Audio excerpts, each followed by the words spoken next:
Assalamualaikum warahmatullahi wabarakatuh. Alhamdulillah hamdan katsiran thayyiban mubarakan fi kama yuhibbu rabbuna wa yardah. Asyhadu an la ilaha illallah, asyhadu anna Muhammadan abduhu wa rasuluhu la nabiyya wa la rasulahu amma ba'd. Pertama, puji syukur saya panjatkan kepada Allah Subhanahu wa taala yang telah memberikan saya nikmat sehingga saya dapat membuat presentasi ini. Salat serta salam semoga tercurahkan kepada baginda Nabi kita Nabi Muhammad SAW serta para sahabatnya dan para pengikutnya hingga akhir zaman. Sebelum ke presentasi ini, saya dengan rasa hormat berterima kasih kepada Ibu Hani, Eskom MMSI sebagai pengampu mata kuliah e-bisnis ini yang telah memberikan saya banyak ilmu sehingga saya dapat melaksanakan atau membuat presentasi ini.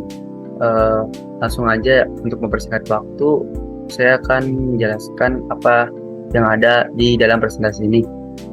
Presentasi ini adalah berbentuk laporan reksadana pada Mandiri Pasar Uang Syariah. Jadi saya menabung gitu di reksadana pasar uang pada investor yang bernama Mandiri Pasar Uang Syariah Ekstrak. Sebelumnya untuk itu apa sih reksadana ini? Nah, saya jelaskan sedikit ya tentang reksadana ini. Nah, reksadana ini tuh adalah apa bedanya dengan saham tuh? Kalau reksadana ini kan jadi kita semua para investor gitu mengumpulkan uangnya nanti diolah oleh manajer investor. Nah, manajer investor ini adalah si Mandiri Pasar Uang ini. Nah, jadi uangnya itu nanti bisa dialokasikan ke obligasi, ke pasar uang dan ke saham gitu. Nah, reksadana ini ada dua jenis gitu, ada 4 jenis, ada reksadana campuran, ada reksadana saham, ada reksadana syariah, dan ada reksadana pendapatan tetap. Nah, setelah itu reksadana ini tuh dibagi dua jenis gitu.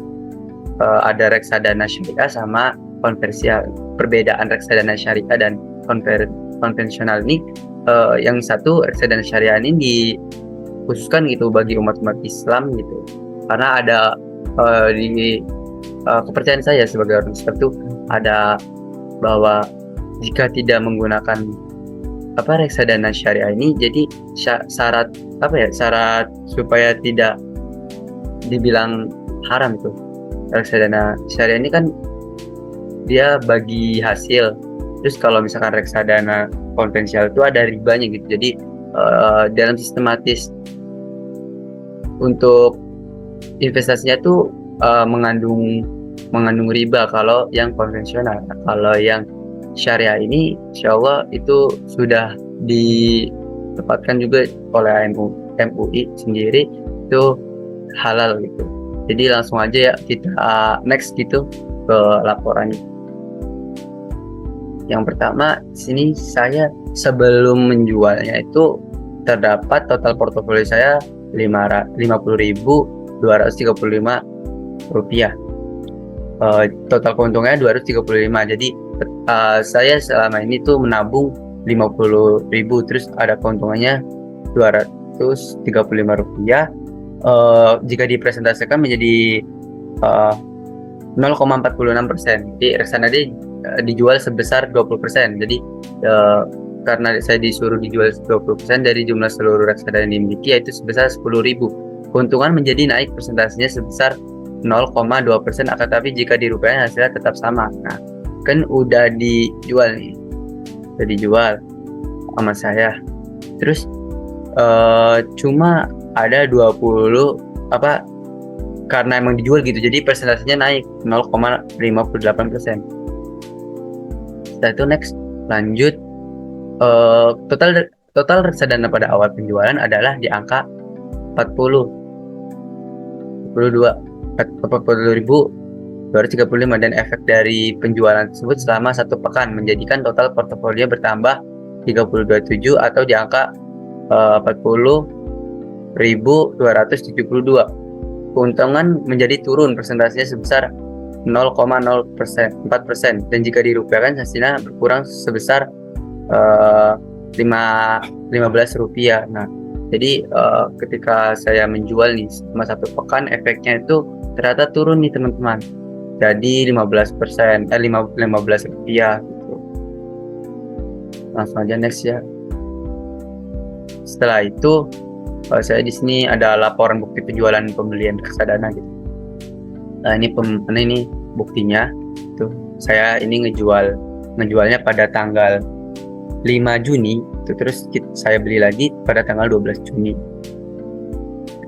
sebesar 10.000.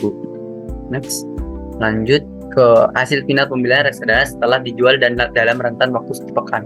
Nah, jadi saya tadi kan udah ada hasilnya gitu kan, karena reksadana ini ada prosesnya gitu di Tokopedia sendiri selama 2 hari. Di sini ini udah masuk gitu uangnya ke portofolio saya. Itu total portofolio memiliki peningkatan sebesar 19 rupiah atau menjadi 50.291 rupiah. Total keuntungan mengalami penurunan dalam hal persentase sebanyak 0,07%. Akan tetapi memiliki pertumbuhan sebesar rupiahnya 19 rupiah. Jadi persentase ini kenapa naik turun, karena jika kita kan tadi kita banyak gitu ya, tabungan kita banyak, ketika kita jual pasti persentasenya naik, cuma keuntungannya bisa turun. Nah, tapi ketika kita beli lagi persentasenya jadi turun karena ada pertambahan ini. Jadi menghitung lagi kalkulasi untuk persentasenya itu. Selanjutnya, keuntungan membeli reksadana pasar uang. Tidak khawatir jika berinvestasi di reksadana kurun waktu yang pendek atau panjang, tidak memiliki analisa yang sangat mendalam seperti saham. Jadi ya reksadana ini enak gitu, kita mau ngambilnya kapan aja bisa gitu, terus